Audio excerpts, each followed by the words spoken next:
வணக்கம். இன்று புலித்தேவர் மக்கள் முன்னேற்ற கழக நிறுவன தலைவர் அண்ணன் பவானி என்பது அண்ணனுடன் அரசியலுக்கான சில கேள்விகள் நம்ம கேட்க போறோம். முதல் கேள்வி, டிடி அவர்கள் இன்று எடுத்த முடிவை முக்குளத்தூர் மக்கள் சார்பாக நீங்க என்ன நினைக்கிறீங்க?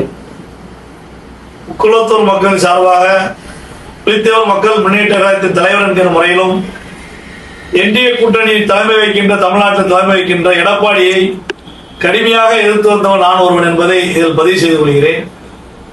டிடி அவருடைய முடிவு தேவர் சமுதாயத்திற்கு மிகப்பெரிய ஒரு அதிருப்தி ஏமாற்றையும் தந்திருக்கின்றது. எதை நினைத்து டிடி தினகரன் அவர்கள் அம்மா மக்கள் முன்னேற்ற கழகத்தை தோற்றுவித்தாரோ அதன் கொள்கை கோட்பாடுகளிலிருந்து விலகிவிட்டார். முக்குளத்தூர் மக்களுக்கு எதிராக மிகப்பெரிய துரோகத்தை செய்திருக்கின்றார். முக்குளத்தூர் மக்கள் 2021 தேர்தலிலே அவருக்கு மிகப்பெரிய வாக்கு வங்கி தென் மாவட்டத்தில் 40க்கும் மேற்பட்ட தொகுதியிலே பெருவாரியான வாக்குகள் அளித்த முக்குளத்தூர் மக்கள் எதிராக அளித்தார்கள். எடப்பாடி அவர்கள் 10.5% இடஒதுக்கீடு தேவர் சமுதாயத்திற்கு துரோகத்தை வைத்திருக்கின்றார். அந்த துரோக கூட்டத்திற்கு துணை போகின்றார் டிடிவி தினகரன் என்று மிகவும் கண்டிக்கத்தக்கது. டிடிவி தினகரன் எடுத்துக்கின்ற முடிவு இந்த தேவர் சமுதாயம் தக்க பாடத்தை நடைபெற இருக்கின்ற 2026 தேர்தலில் போகட்டும் என்பதை இதன் மூலமாக எச்சரிக்கையுடன் தெரிவித்துக் கொள்கிறேன். கடம்பூர் மாணிக்கராஜா அவர்கள் இருக்காங்க. இன்னைக்கு பல காலகட்டத்தில் அவங்க கூட இருந்திருக்காங்க. இன்னைக்கு திமுக இணைஞ்சிருக்காங்களா? அதை பத்தி நீங்க என்ன நினைக்கிறீங்க? மாணிக்கராஜா அவருடைய முடிவு சரியான முடிவு என்பதை நான் சொல்வேன். ஏனென்று சொன்னால் துரோகிகளுடன் இணைந்து எப்படி அவர் பணி செய்ய முடியும்? கடுமையாக 8 ஆண்டு காலமாக அம்மா மக்கள் முன்னேற்ற கழகத்தில் முக்கிய பொறுப்பில் இருந்து கொண்டிருக்கின்ற மாணிக்கராஜ் அவர்கள் எடப்பாடிக்கு வாக்களிங்கள், எடப்பாடி தலைமையிலான என்டிஏ கூட்டணிக்கு வாக்களிங்கள் என்று எப்படி அவர் கேட்க முடியும்? தன்மானமிக்க மரவன் என்பதை கடம்பூர் மாணிக்கராஜ் அவர்கள் நிரூபித்திருக்கிறார் என்பதை இதன் மூலம் நான் அவருக்கு நன்றியை தெரிவித்துக் கொள்கிறேன். ஓபிஎஸ் அவர்களோட முடிவு எப்படி இருக்கும்னு நீங்க நினைக்கிறீங்க?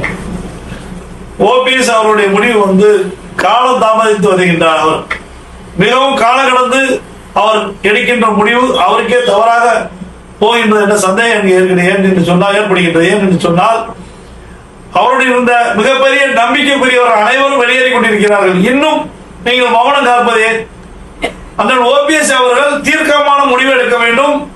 ஒன்று, தனித்து போட்டியின்ற அறிவிங்கள். இல்லை என்று சொன்னால் புதிதாக ஆரம்பிக்கப்பட்ட வெற்றி கழகத்தில் கூட்டின்ற அறிவிங்கள். இல்லை என்று சொன்னால் நீங்கள் திராவிட முன்னேற்ற கழகத்துக்கு இணைந்துள்ளதற்கான முடிவை வெளிப்படையாக அறிவித்து விடுங்கள். ஏன் என்று சொன்னால் உங்களை நம்பி மிகப்பெரிய போராட்ட களத்தில் உங்களுடைய இருக்கிற தொண்டர்களுடைய நிலைமை நீங்கள் எண்ணி பார்க்க வேண்டும். என்று தேர்தல் களம் மிகவும் குறுகிய காலமாக இருக்கின்ற இந்த 2 மாத காலத்தில் தேர்தல் வருகின்றது.